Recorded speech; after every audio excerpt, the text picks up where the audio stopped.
कि सावन के पावन महीना में हम भगवान भोलेनाथ से प्रार्थना करतनी कि हमार बिहार राज्य तरह तरह से पिछड़ल बा।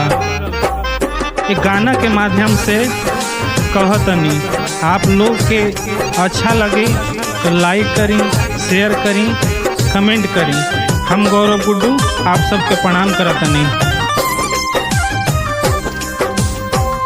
सोनिया जी देली नहीं, मोदी जी भी बोलत नहीं खन, अर्जी के थकल सभे केहू मुँह खोलत नहीं खन कि है करता बाबा कोनो चमत्कार हो विशेष राज के मांगत दर्जा बिहार हो। करता बाबा कोनो चमत्कार हो विशेष राज के मांगत दर्जा बिहार हो।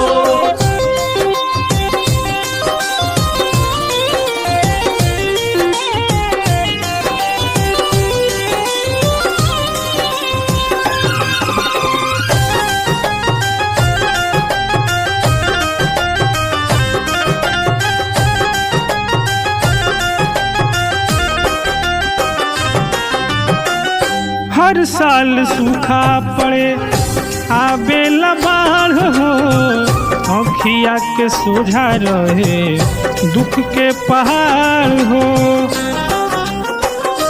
हाय हर साल सूखा पड़े आबेला बाढ़ हो, अखिए के सोझा रहे दुख के पहाड़ हो।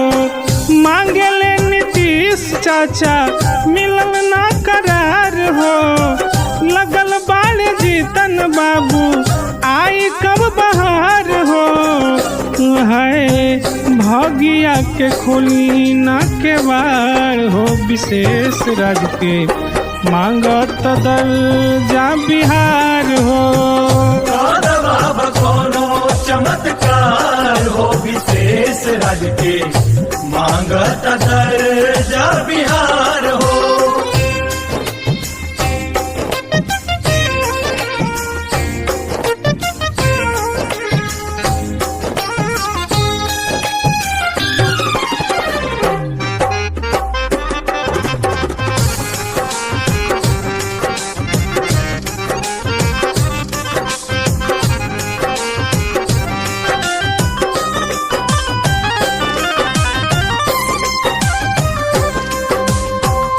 कटत न बाटे बाबा दुखवा कलेश हो, बेटावा के चलते लोगवा जाता परदेश हो।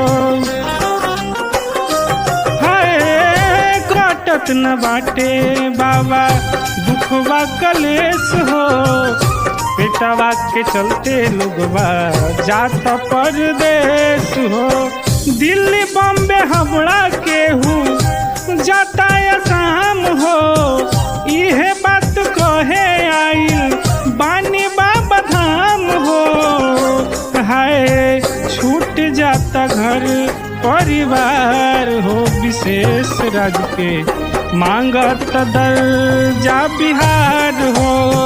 बाबा कोनो चमत्कार हो विशेष राज के मांगत दर्जा बिहार हो।